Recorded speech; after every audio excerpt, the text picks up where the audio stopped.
Yeah, just a little sitting. Feeling weak? No, I just got home. I don't know, 3 minutes ago from my fucking parents. I had to do the show last night from there. Nice. Nothing's easy, dude. Just The basement was a good look. whatsoever. Very Kalen Carr of you. Okay. It looks like it is working, which is its own Lovely. miracle on its own. So I'm gonna rip this song and then we're gonna roll. So for everyone who's already watching, nice to see you.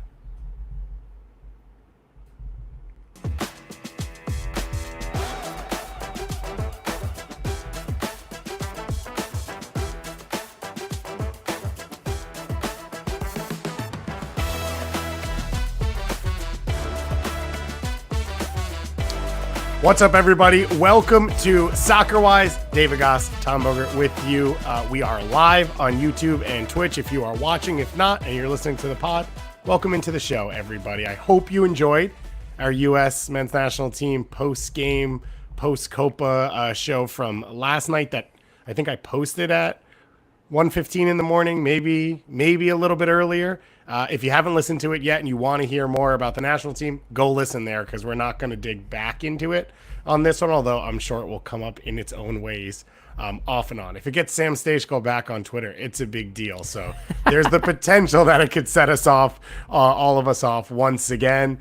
Tom, do you feel any better? Do you feel like it was cathartic for you? I thought it was a good show. Is anybody okay? Do you feel better? Like, it's all relative terms. I think I'm gonna plead the fifth on that one.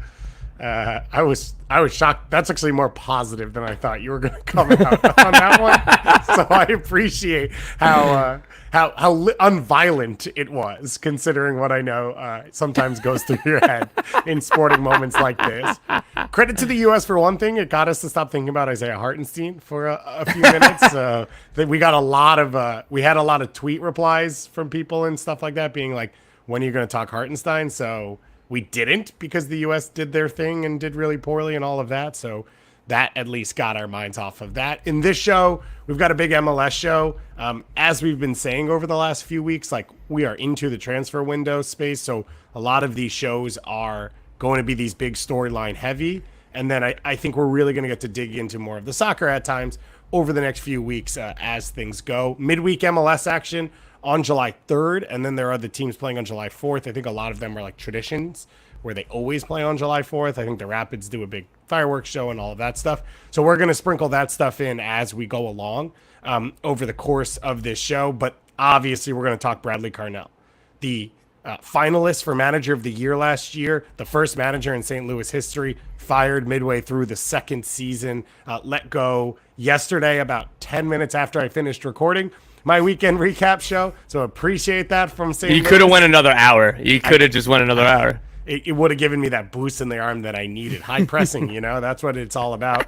So we'll talk about that as well. The signings coming into St. Louis. We finally, it feels like, have the end of the Thiago Almada story. So we're going to break that down, what actually ended up happening, what it means for him, for the team, and I think for the league. We're going to talk Fidel Barajas, who you have been the one reporting, I use the word, on the story that he is headed to Chivas, which is a big transfer. It also is kind of in trend with some things that have been happening recently with Chivas specifically that we'll talk about. We've got your midweek preview and Oscar. We're talking Oscar. Give me the Oscar right here. Give me the award. This is 19 years in the making and he's ready to leave. Is he still in China? Yeah, a one club man in China. You can't doubt his loyalty. He could be a part of. We had a question in the mailbag yesterday about, off the back of Dairon Asprilla leaving, having like a legacy contract that players can sign so that they can re-sign. He could be a Chinese Super League legacy contract player, maybe after he finishes his time in MLS. What's the scale on this? Is this Oscar said he wants to come and no MLS team is interested, or is this like somewhat potentially real? Somewhere in between. Oscar is definitely open to coming to MLS. He's been offered to MLS clubs. And I think the obvious candidates would be teams like Atlanta, Chicago, maybe Cincy. The teams that would spend a whole lot of money. And Atlanta would have been the most obvious one if you just asked me to deduce that. So I went ahead and asked Atlanta directly. And again, there had been, I guess, some passing interest or some preliminary whatever, right? But like, got a pretty emphatic no, that's not going to happen. They're going to go with a younger profile at Atlanta. So I only rule that. I'm not going to go down 29 teams and go yes, no, yes, no, yes, no. But Atlanta was I was like, all right, if he's coming, it's got to be Atlanta. So I asked that, and it's not Atlanta. And so I don't know if this will ultimately happen. Probably not is where I'd say. I'm saying Soccerwise reporting Oscar to the Colorado Rapids. Book it there. Rumors are Sacramento Republic are in the conversation, El Paso Locomotive, but unfounded. I do have sources in Vermont Green that say they would be interested if he wanted to live by a lake. So a lot of reporting around the name Oscar to dig into as we go along. Let's get into our first big story here, though, and let's talk Bradley Carnell, because this one caught me completely by surprise when it happened. Bradley Carnell let go by St. Louis City. You posted this quote on Twitter from sporting director Lutz Pfannenstiel, who said, quote, "We didn't win enough games this season. Unfortunately, it's part of professional sports to make these decisions. It was a tough one, but we believe it was the right moment." So some of the details here: John Hackworth will take over as interim manager. He is a name many U.S. soccer people recognize. He was the USU 17 coach for a long time, dabbled as an assistant with the U.S. national team, worked with the Philadelphia Union, and then most recently, head coach at Louisville, joined St. Louis in 2022 as the head coach of St. Louis 2, even though Bradley Carnell had been hired and had been working as the technical director since 2022 for this club. St. Louis are 3-7-10 this year, 9 points out of the playoff spot in 12th place. I would add, if you've listened to the mailbag from yesterday, they also are slated as losing the 9th place on 9th place matchup against the Philadelphia Union in my master East versus West every spot matchups that I created, thanks to one of the questions we got from a fan. And for Bradley Carnell, he was hired in January of 2022 with the idea that he wouldn't coach the 2 team. He obviously started coaching in 2023 for this team after coming over from the Red Bulls as an assistant and an interim himself. He won the Western Conference in 2023, the first expansion team to win their conference. They won their first 5 games in MLS.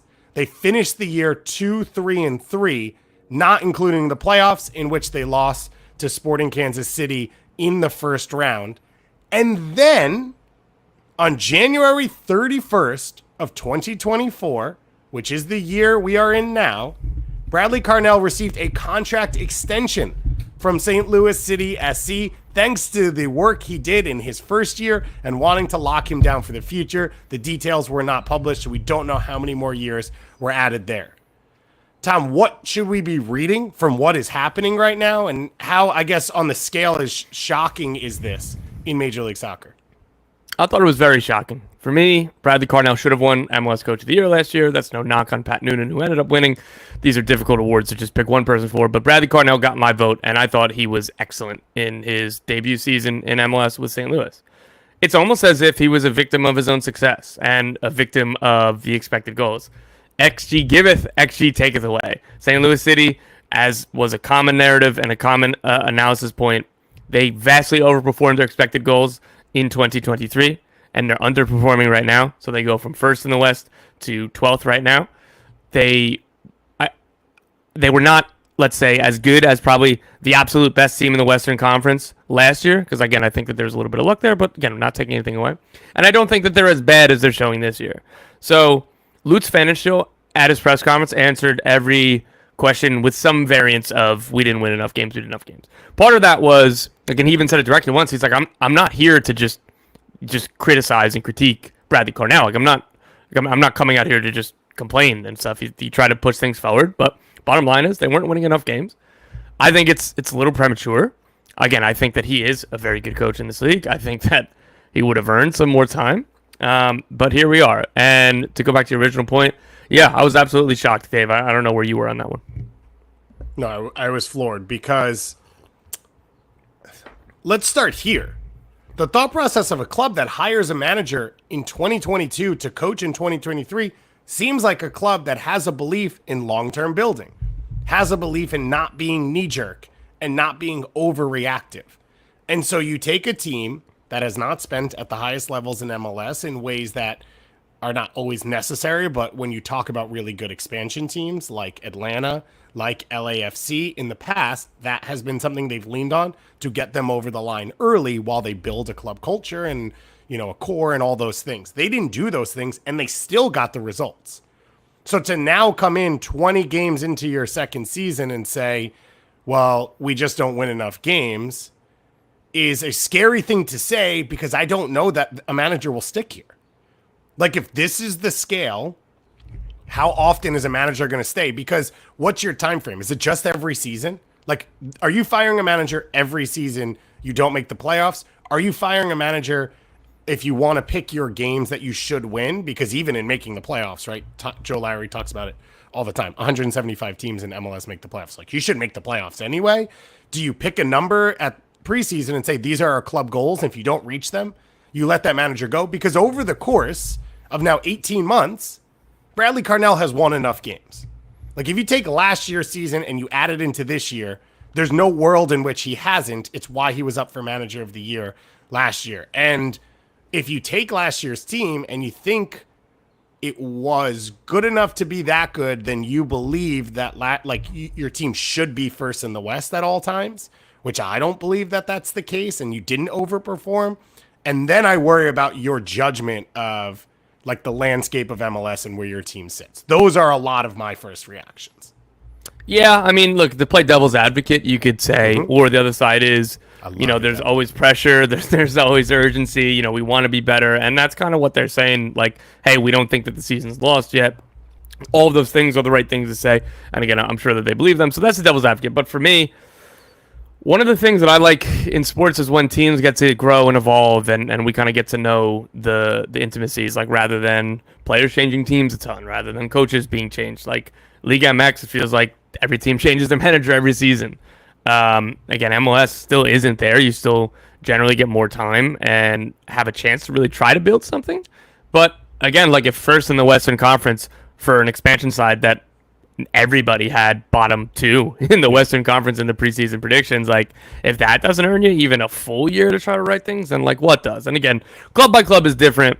And in the chat, there's a lot of people, and in my comments, in talking about this news, a lot of people pointing out, but here SKC is still with Peter Vermees, and here Austin is still with Josh Wolf. And again, like, club by club, everything differs. Some clubs are going to be more trigger happy, and some won't. But the generalities of MLS is that coaches like it here in that they have a chance to build something rather than changing every year. And I think that helps a lot with player development as well. You look at Mexico, one of the reasons that it's been difficult, like, there are a myriad of reasons why Mexico haven't kind of produced enough talent through the league or sold on, is because the structures that coaches can't take time to put 17, 18, 19-year-olds on the field unless they're special players, because they can't let them play through their mistakes. Because they make mistakes, the coach is getting fired. And I don't want that to really happen in MLS, and I'm not suggesting that it is, but that's kind of where my mind goes with this, guys.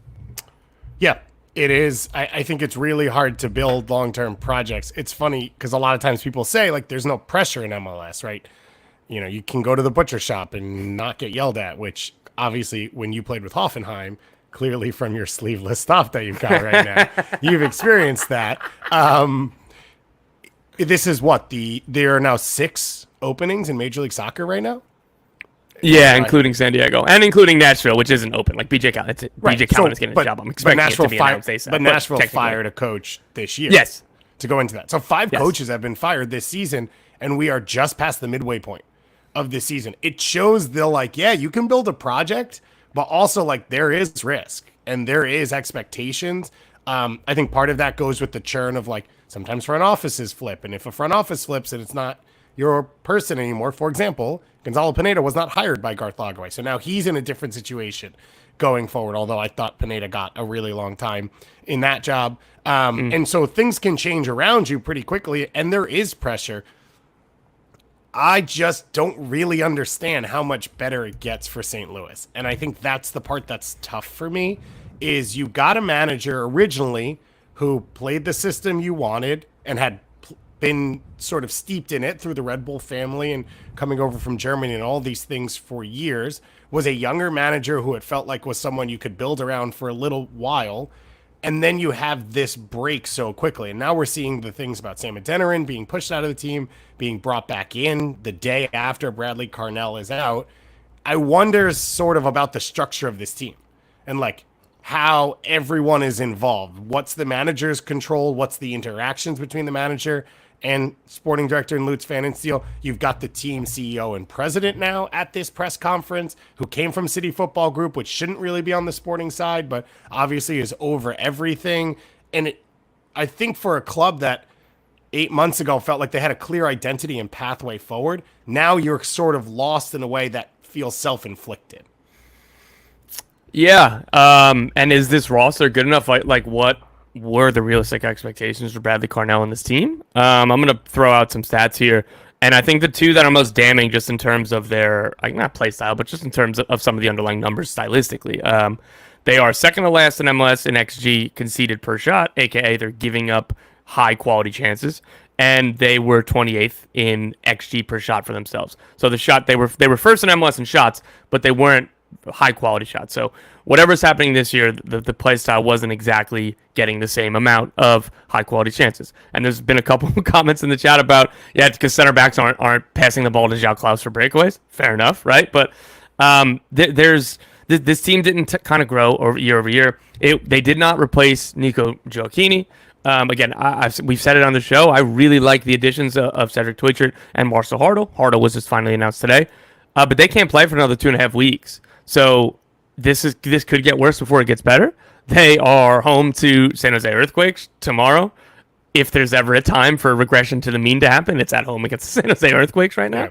So that's a good start for John Hackworth, and maybe that's part of it's almost because Lutz Van Insteel, and I appreciate his honesty on this question. Like, yeah, if they won, he wouldn't have been fired, and that kind of reads a little odd. Like, oh, did it really come down to one game?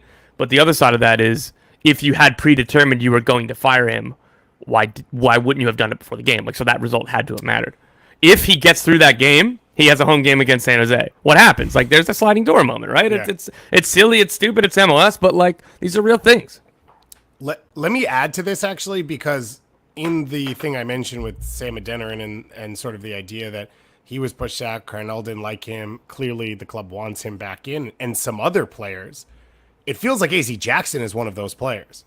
So, like, take away you were going to fire him if they had beat Vancouver. What happens? Did you trade that player that you like because the manager who you were going to fire wasn't using him? Like, that seems like a wild way to operate as well. I have sources on several of these. So, first of all, the left back Doyer, who they just sold pretty quickly after half a season.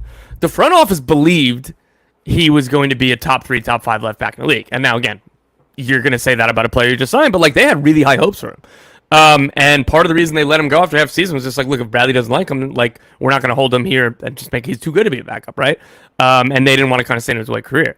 Jackson, I don't have any inside information on that necessarily, but like, you just look at the stats. He was not playing a ton, and he wasn't contributing goals or assists, so that's part of why he wasn't playing a ton. But I've heard, like any other rising player, if he's on the bench, he's not going to be happy. So that makes sense why that trade happens. Sam Adeniran, they had a trade in place that they were almost about to pull the trigger on. I don't know if it was a week ago or 2 weeks or whatever it was, because it was like, we have to get rid of him if Bradley isn't playing him. What I was told when they held him out the one game, they didn't have a trade in place. That was more or less just cover because Bradley's not picking him. He told him like he's not having him in the team. And I found that to be a little bizarre and a little like, and I guess that explained why when I was asking around, all right, where is Sam Adeniran going? And one source said, I don't know. I was like, what do you mean you don't know? Players don't get held out of games because of transfer speculation, because of a preliminary offer. Not lying. Yeah. I was like, what are you treating me like I'm dumb? Like, I know I'm not that dumb, right? But they were being honest because it was more or less like we're going to have to transfer him if this keeps happening.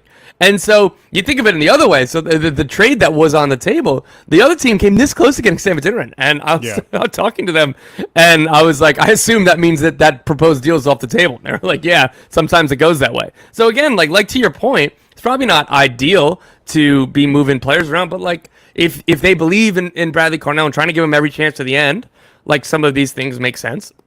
The good news is that they're not changing philosophy. John Hackworth, they're going to play the same high-pressing, high-energy transition style.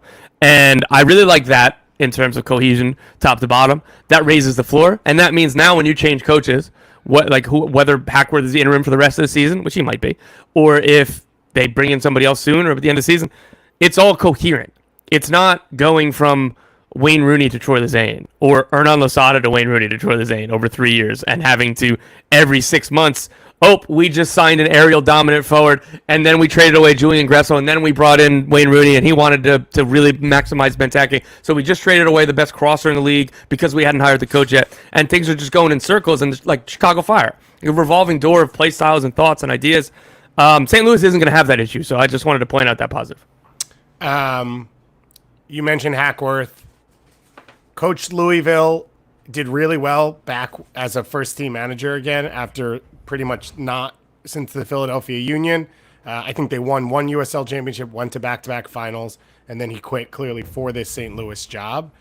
He then went to the MLS Next Pro final in the 1 year that he managed that team.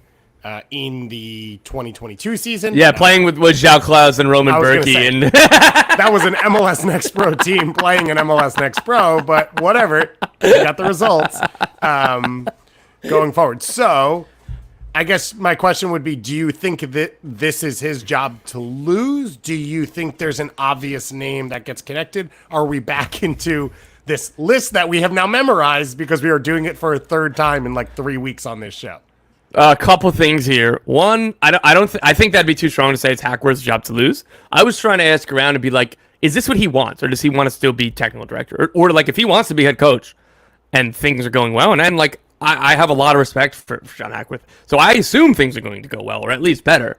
And if he wants the job, he should absolutely at least be a finalist. But again, I don't know that, so I think it's premature to say either his job to lose or whatever, right? On the coaching list that we talked about, me and you overlooked one name that I'm mad that I didn't think of. Hugo Perez. It doesn't make sense here, but I'm just saying in general, he needs to be added to the list that we keep on throwing around job to job.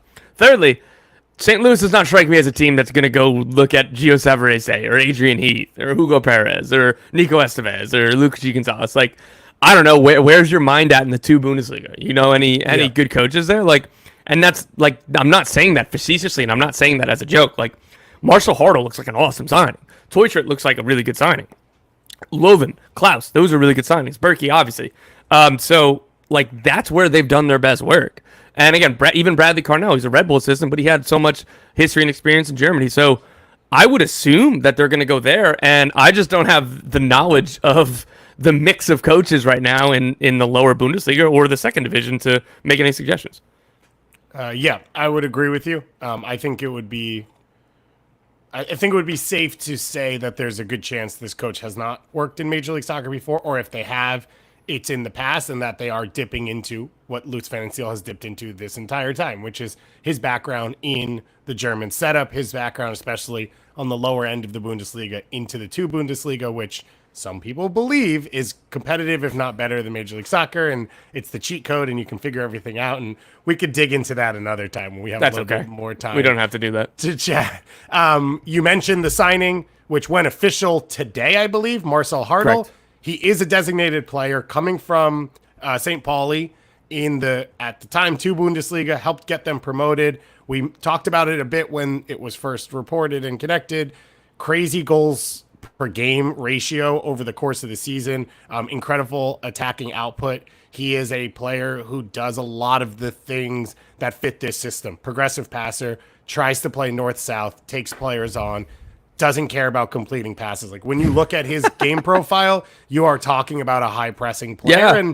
And this is a team that this year, one of their problems has been they have struggled to, when they win the ball back, get into the attack quick enough and then be in counter-pressing situations. They are not as direct as they would like to be, and that has been one of the problems. It's one of the odd parts when you look at Jared Stroud's goal this weekend and him no longer being a part of this team and some of the other pieces they've lost.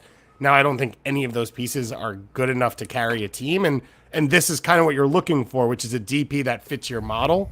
Because on paper, 2 Bundesliga player in his prime, the way he is, doesn't really compare to other designated players that a lot of teams sign. But if he fits their system, then it's fine and it works because they need an increase in talent at this point. Yeah, and again, he had 17 goals, 13 assists for St. Pauli as they won the 2 Bundesliga this year. Like, I have extremely high expectations for the signing. I think he fits absolutely perfectly. And I think that a front four of Löwen, Hartel, Teutschert, Klaus, or if you put Vasilev up there and whatever you want to play with Löwen a little bit deeper, like, that's really strong. Thomas Totland, like, he's been low-key a really good signing by St. Louis. They've kind of been let down in central defense a little bit this year, and obviously more so in the attack with again, Jackson never made that leap. And then, again, Teutschert and Hartel aren't here yet. So the attack is really, really light. I wonder what, like, it's impossible. So this isn't a critique on St. Louis in these specific players because they tried to get Teutschert in the winter, but couldn't happen. If Teutschert and Hartel were here since the beginning of the season, like, where would they be in the standings? And would Bradley Carnell, I believe, would still be the head coach. And again, like, that's a false narrative because, like, one, they tried with Teutschert, and two, like, St. Pauli, I don't think that it would have mattered whatever money that they put in front of St. Pauli. Like, you're not taking away their best player as they're trying to win the title, right? Like, so it's just interesting to me just how the timing, how everything affects things. And, like, particularly coaches, they're control freaks. And I say that in a positive way. They want to control every aspect of the game. They believe that they can, if I just get everything right, we're going to be unbeatable. I'm going to solve it. And for a guy like Bradley Carnell, you get injuries. You get Sam Adeniran, you guys not getting along or whatever it is. Again, Löwen being out for a while. What if Löwen started 18 games? Yeah. Would they have more points? Like, they would have, right? Like, so, like, you try to control everything. You try to do everything you can. And then so many things beyond your control ultimately cost you your job. Let's finish with Bradley Carnell. We have now 5 other job openings in Major League Soccer, including one, an expansion team that's trying to get off to a hot start as an expansion team and has the potential to hire a manager who just won the Western Conference with an expansion team. Do you think his next job's in MLS? Do you think he fits I hope so. one of these openings? Like, would your expectation be that he is a manager on day one of the 2025 MLS season? Ooh, I love that question. I would say, yeah. For me, of the jobs that are open, I do like him for San Diego, philosophically.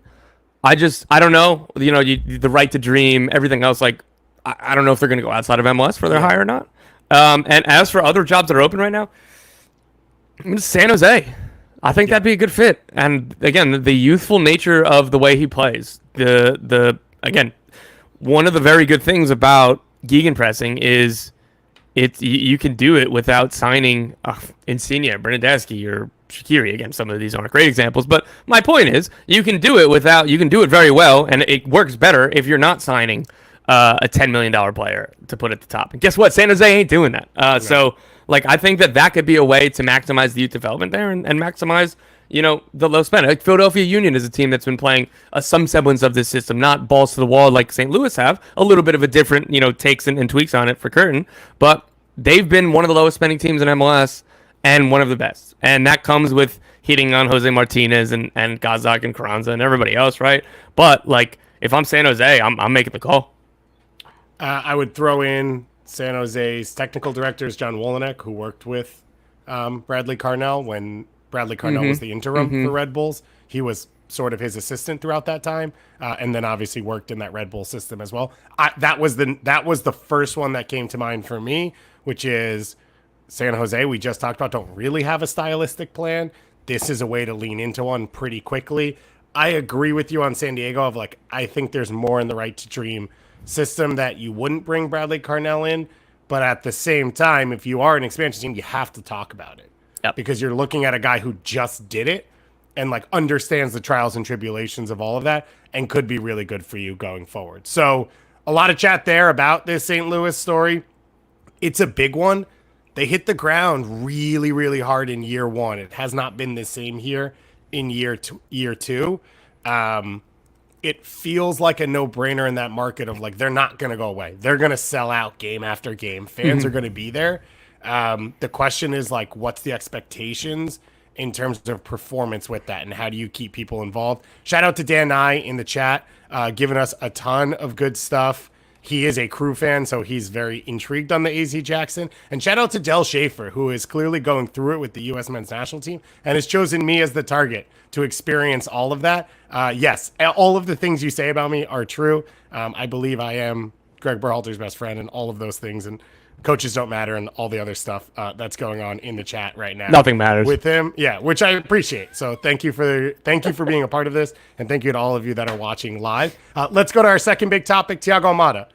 You have the tweet out. I will read this. That Eagle Football Holdings is acquiring him from Atlanta United for $21 million with a $9 million in add-ons potentially. For now, the third most expensive signing in MLS history behind Miguel Almiron and Alphonso Davies. This is officially done, and what should we make of this deal? Yeah, I'll get to the money in a minute because I've got some nuance and some new reporting on that. But first of all, just the news that, again, Thiago Almada is headed to Botafogo and then to Lyon. His time in Atlanta is done. He's played his last game. He even said it after Saturday night.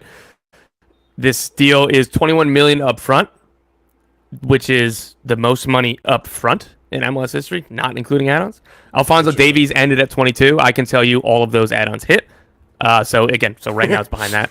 I believe the young player that had no expectations, who's now the best left back in the world. That's actually a good way to get the add-ons to hit. What myself and Paul Tenorio have found out over the last 24 hours, a former Atlanta United president who now works in England wasn't entirely truthful about telling what that fee was and what exactly that broke down to. I was told that Almiron, the upfront guaranteed money, was a little bit less than Thiago Almada's guaranteed money.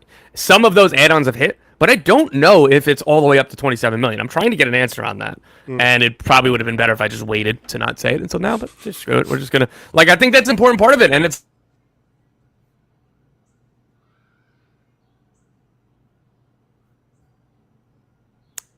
$7 to $27 million, right? So it's definitely more than the $21 million that Atlanta have right now.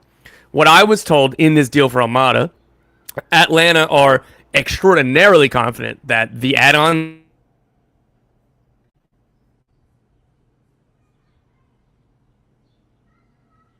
again, I don't really maybe it has to do with him going to the Olympics and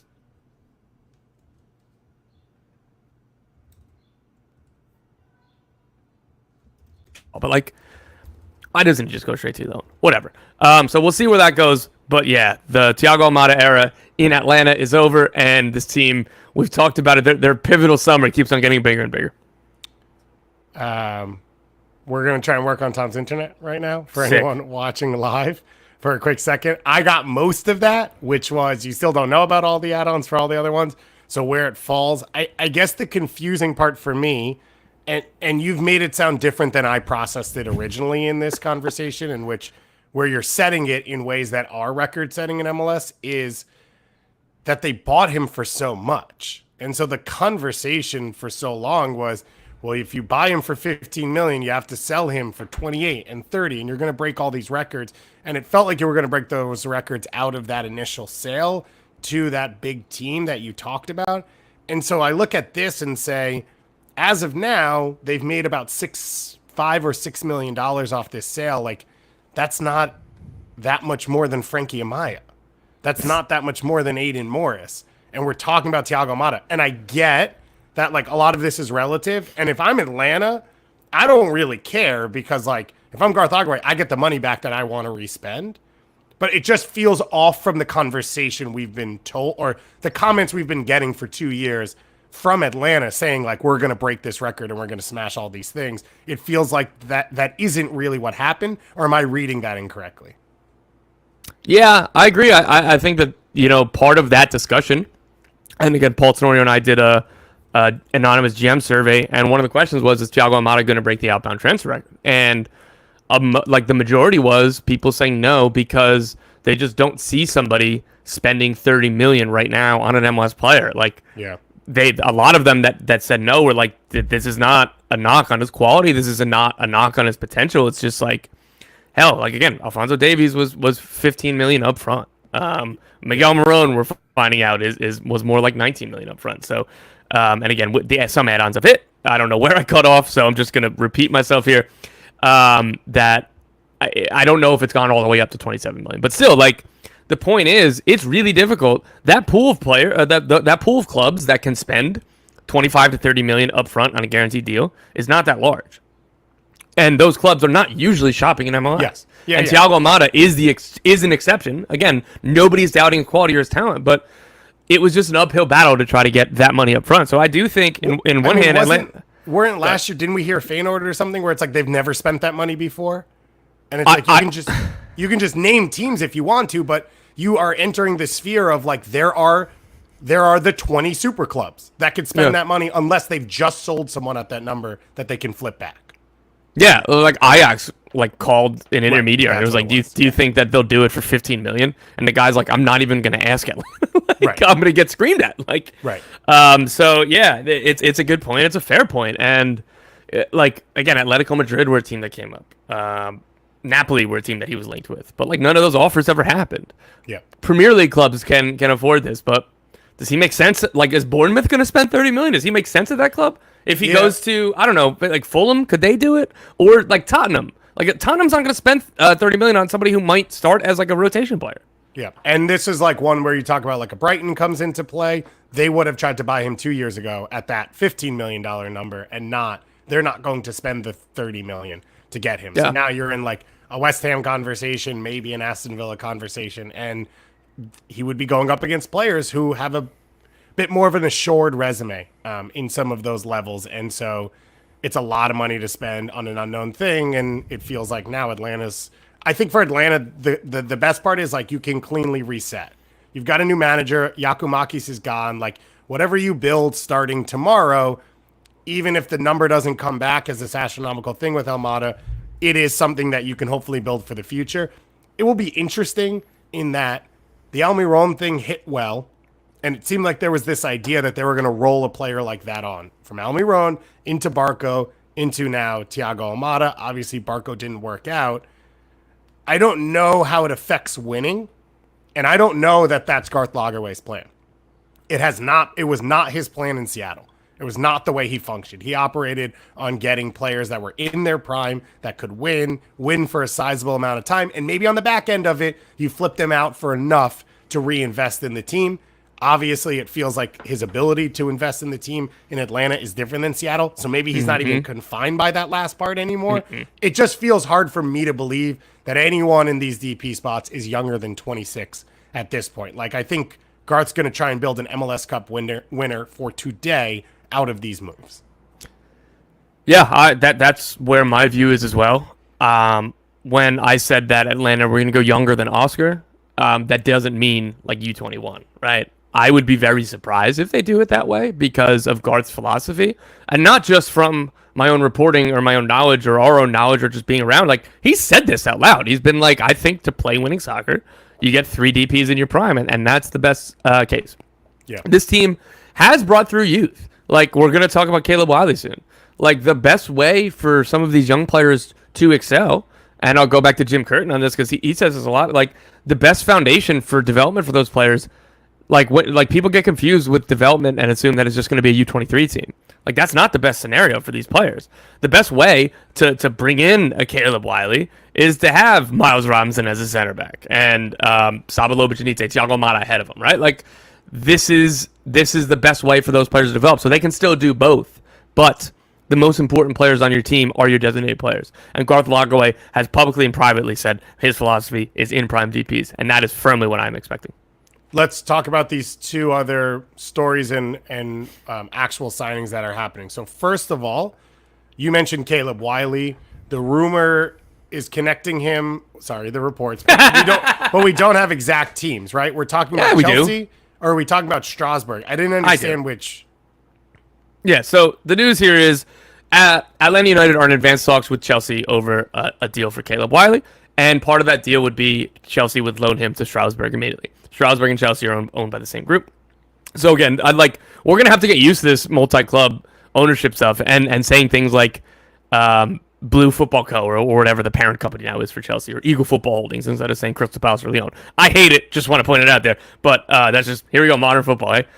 Anyway, Caleb Wiley, Chelsea are the ones doing this deal, but he would go to Strasbourg. That would be the idea. Nothing here is done yet. I was told that the loose fee, again, there's no agreements or anything, but it seems to me in the ballpark of 6 to 8 million or something like that. And I'm sure that there's either sell on add-ons and stuff on top of that. So that's where things are with Caleb Wiley, Atlanta United, and Chelsea and Strasbourg.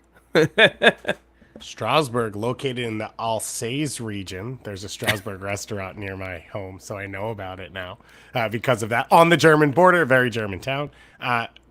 For Caleb Wiley, like, it feels like he probably has reached most of his ceiling in MLS in this type of career path. This didn't work for George Bello perfectly, and I don't know that, to me, Caleb Wiley isn't that different of an atmosphere of a type of player. Like, I don't know that there's any guarantees that any of this works. Do you genuinely think so? Yeah. And I think too that, like, Caleb, he's been very forthright and thoughtful about. They've had offers rejected, and he hasn't been pushing at all to leave previously, like over the past couple of years. Like, if he was like wanted to make a mess and try to push his way out, he could have. There have been offers. What he's wanted is, I'm in a great spot here. I'm the starting left back. I'm going to keep developing. That's what I need.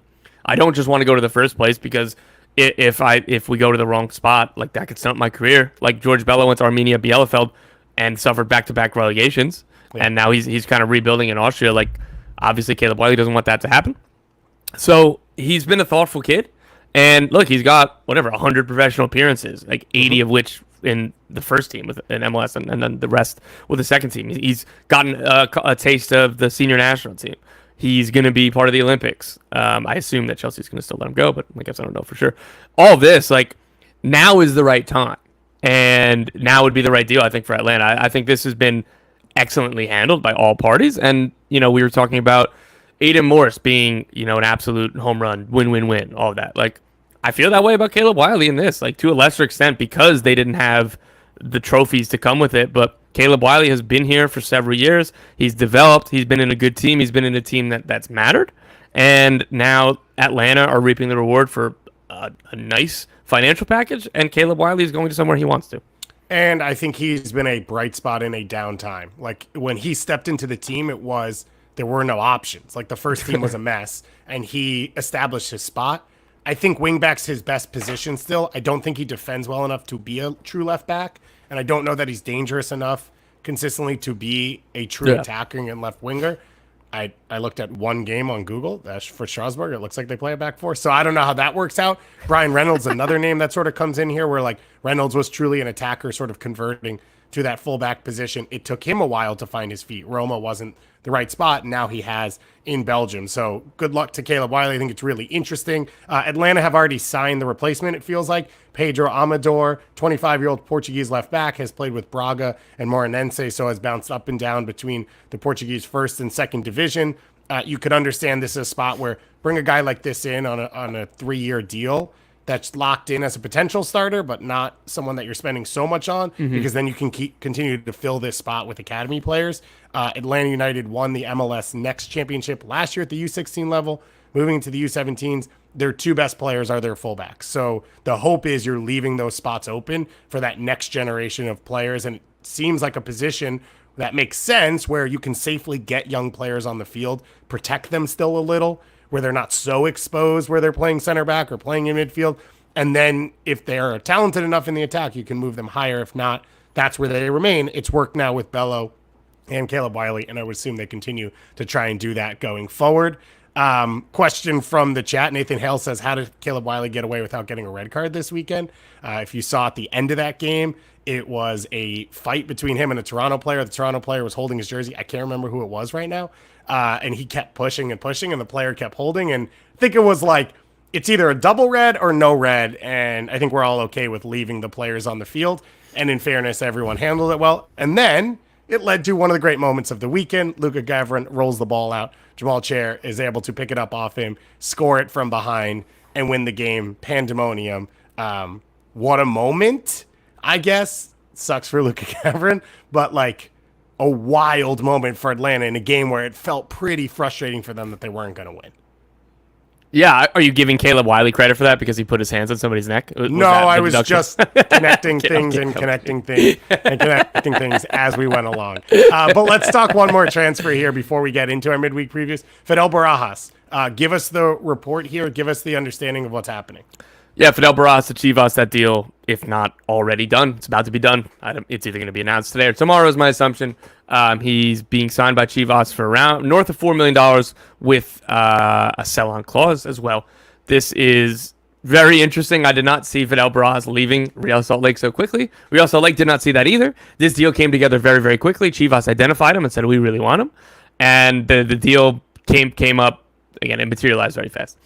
They signed him for around $250,000, something like that, this winter from USL. 6 months later, they're reselling him to Chivas for $4 million. Good business if you can get it. Yeah, it's excellent. And the other side of this, too, is Real Salt Lake know that they have a chance to be one of the best teams in the league. They are one of the best teams in the league right now. They have an open DP spot. $4 million of discretionary funds, on top of what the salary cap boost it comes with. That discretionary funds is going to help in the first team this summer. And that's what I've been told, that the expectation is that they're going to use this money to reload again and probably try to look for a player more in their prime, because they still have young attackers. Carlos Gomez is obviously young, while he's been one of their best players this season. Diego Luna is young, while he's still a key player. So they'll still have that youth.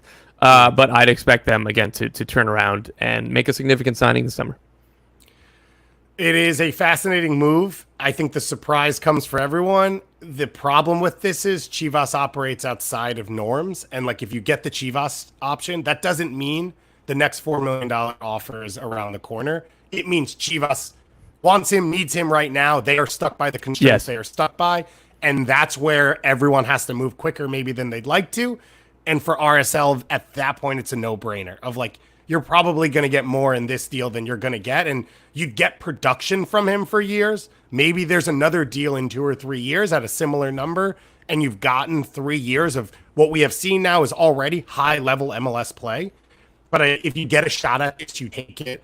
It feels like Luna's going to be around for at least 1 more year. It doesn't feel like he's on the way out right now, at least the end of this season. And they obviously have a fairly robust academy. The last part of this is they have lost ground on the recruitment track in academy levels because they are not the only residency anymore. They used to be the only one who could sell. We've got a high-level school that will put you in. If you don't live near an MLS high-level academy already and you're going to leave, we are the best setup. They are no longer the only ones there. They are now the leaders, though, in this space, which is high-level American player, if you're in USL or not, who's ready to be a pro. This is RSL's your first option. If they come knocking, you now know they'll play you, they'll believe in you, and if the deal comes after this, they'll let you go. And that is a really huge part of winning those signings, I think, going forward for this club. And one more to take it in a different direction. Like you've alluded to, with that doesn't necessarily mean that, if there's a $4 million offer now, then there's going to be a $6 million offer next summer or whatever, right? This Chivas, we've seen the money that comes from particularly Chivas, who have a policy of only playing Mexican players, and Fidel Barajas is a Mexican youth international, dual national. What I was told in these negotiations is, they're trying to find, hey, how much would this cost? Let's get this done. What about, they only bought him for this. Hey, but just throwing out a number here, $1 or $2 million, would that work? And it's you guys bought Cade Cowell for $4 million. There is no way this deal is going to be less than that. And I know that was part of the talks. And Chivas said, all right, fair enough. And very quickly went up to that number. And that's why this deal came together so fast. So that's another thing to look at, that the prices are going to keep going up like this, particularly for Chivas, but for Mexican clubs in general, for players that have Mexican descent and can have a Mexican passport, is going to be very valuable to Liga MX teams in a way that some other players so this is again, Cade Cowell got his Mexican citizenship to go to Chivas. This is a new market. The transfers between Liga MX and MLS are only going to keep being more and more as these leagues come closer and closer. I had been told that for Alvarez was going to Chivas 2 separate times, that it was done. Yeah. Didn't end up happening, but he did go to Liga MX. We heard the rumors around Brandon Vasquez as well. This is a big part, I think, for MLS teams right now, which is if you have players in your academy that have that Mexican passport, not only for Chivas, but for all those teams, as you said, you'd expect it's something that LAFC and the LA Galaxy try and take advantage of going forward. It's something San Jose should have taken advantage of if they had kept Fidel Barajas in their academy, or Diego Luna. And I think going forward, especially as Chivas has loosened the restrictions on who can play for them, all of these players now become available. I wouldn't be shocked if they didn't even need Mexican passports at some point. If they just said, you're of Mexican heritage and whatever. I mean, the whole Chivas thing's insane. So I'm going down a crazy rabbit hole. No, the point I was trying to make is that they have a limited international slots in Mexico as well. So Mexican passport, I just meant if eligible for homegrown status in Mexican team. Well, Chivas doesn't care if they're they're not using Yeah. the rest of their international spots. Yeah. At that point. But the other clubs as well, as you talked about. And we saw it work for FC Dallas with Zendejas, like such a long time ago, it feels like, where they got more than they would have because of where he went. And then also these players move around in Mexico. So if you get add-ons, you can keep getting money after that. Let's get into our midweek previews. Before we finish up, we'll do a couple news notes in here with some of the games. I'm going to have to cut us off at a hard time because my wife's about to go on a 3-week work trip, and I'd like to say goodbye to her before she walks out, and I am as sweaty as humanly possible. Let's start with Chicago against Philly, midweek action. Julian Carranza has gone official at Feyenoord. I know you were on the press conference. It was kind of one of those moments. It felt like where Jim Curtin's celebrating. This is a huge moment for this young player and a little bit for the club, with the stark reality of like what's left in Philly right now and what's going on.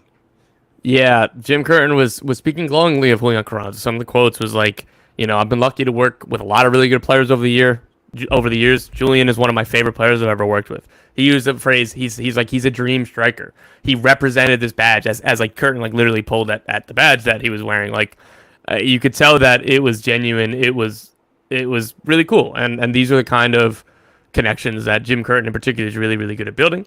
And again, credits to Julian Carranza for everything he did in Philly. And another quote that Jim gave was like, he thinks it's a perfect league for Julian to go to not just contribute, but maybe dominate. You've seen players go there from America and dominate. Michael Bradley, look at his goal total there. And Josie Altidore, he broke records. Like, it's not wrong. Like, I really love the fit for Julian Carranza at Feyenoord. And the other side of that, to move forward for Philadelphia Union, it's a little bit bleak right now, to say the least. Both in terms of results and, like, the players they're going to put on the field this week. Mikel Ruiz hurt. Kai Wagner has back spasms. They don't know if he's going to be able to make the trip. They're already without Andre Blake, or I don't know if Andre Blake's going to be back or not, but, Jose Martinez has gone international duty. Everything else that they've got going, they have one fit striker because, again, Mikel Ruiz out. Things are very, very difficult. This team is kind of in a tailspin, and it's not getting any easier with the games coming thick and fast. And what do they play? Chicago tomorrow. So these games are starting to become must-win for Philly because of just how bad it's been over the last couple weeks, last month or two. And like, I know I'm going to sound crazy, so thankfully Jim Curtin said this in his press conference. He's like, I know this sounds nuts, but he's like, I still don't think anybody would want to play us in the playoffs.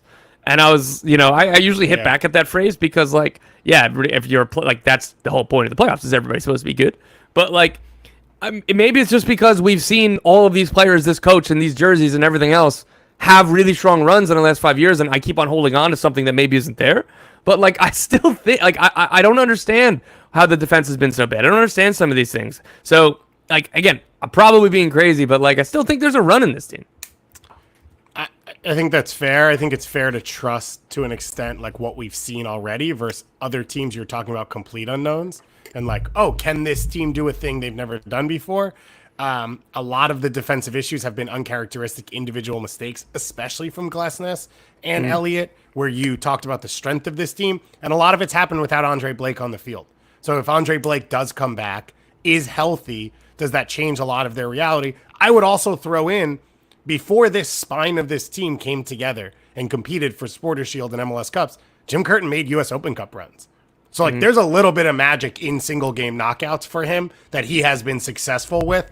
And I think that's another thing that you can lean on and sort of hope for with this group.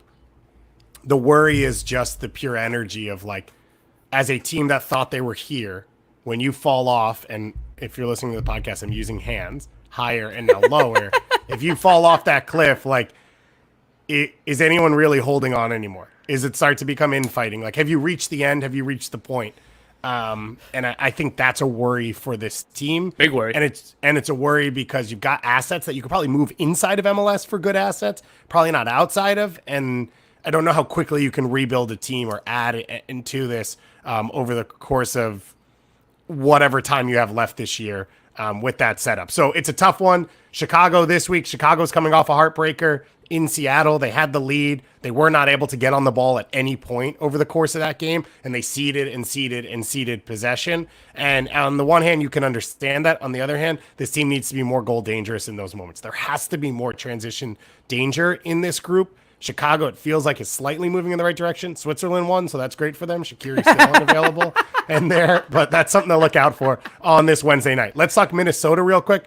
We have a question from Tyler Hooten, who says, is there literally any sort of incoming player buzz for Minnesota United this summer? They have sold Kervin Arriaga. They have, air quotes, sold Victor Eriksson or transferred. It feels like one of those where he wants to leave, they can't get anything, and they move him on back to Scandinavia. And they host Vancouver on Wednesday night, who are obviously coming off that great come-from-behind win. What do you make of Minnesota, these moves, and sort of where they sit right now? Yeah, it's just an interesting point for them because they're further ahead, I think, than we all thought. They have more points than I think most of us thought they would have had at this point. I would have been looking at this as a transition year, as a trend, like another big window to keep on rebuilding the team. But like now they're competitive, they're ahead of schedule. I don't think that that's going to change the plan in any way. So I think that they're going to use whatever assets they can to find pieces that still fit this team long term. I wish I had a better answer for knowing exactly which pieces or which positions. I think center back would make sense. Left back for sure, but we'll kind of see where this goes. The frustrating part for Minnesota right now is that they have lost 4 straight games and they have led in 2 of the last 3. Mm-hmm. And they have led by multiple goals in those 2 games. So you look at the 3-2 loss to Portland, taking a 2-0 lead. You look at the 5-3 loss to Dallas as well. And you talked about being further ahead. Their pieces make sense. When you have Robin Ludd in that central midfield pulling the strings, everyone in that attack is north-south. They are aggressive. They put you on your heels. They are athletic. They are dangerous. Like you look at Sangbin, you look at Tanny and what he does for you when he's in the games. You look at Bongi. You look at all of these pieces. All of that makes sense. They've not been able to find reliable defenders outside of Iko Para in their entire MLS existence, and that's the real hole right now. Of they can't press, I think, as high as they want to because they don't have belief that they're going to get covered in the back, and they need to fix that really quickly. And Vancouver is not the type of team I think you want to play in a moment like that because Vancouver likes to be vertical. They like to get over the top. They've got options when they do it because they play those 2 with Ryan Gauld attacking, and this feels like a bad matchup for them on the back of this. I'm going to close out with a quick comment. We're not going to talk about it. We'll get into it over the next few weeks. Mike Burns has been named as sporting director of Sporting Kansas City. Is that the right term? Is that correct? His title? Mike Burns coming over from many years with the New England Revolution. In the course of this press conference, Peter Vermes has said that ownership has committed to spending at their highest levels ever, and over the next 4 years, they are going to have their highest salary budget that they've had. That's interesting news. Mike Burns is a person who historically was very cheap in the way he operated the New England Revolution, who were also being cheap in their own right, and you don't know whose fault that is. And Peter Vermes has been someone who has kind of kept tight to the reins as well.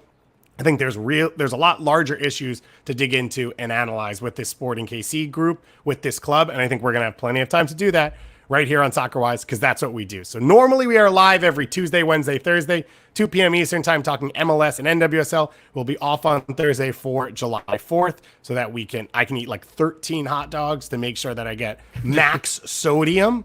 And then we can enjoy our weekends as well. And we'll be back. I will do the weekend review episode either on Sunday night or Monday. If you don't subscribe, go to the Patreon. If you get in there, you get into the Discord. That's how you get into the mailbag and get to talk soccer with us over the course of this, what will be a loaded week now.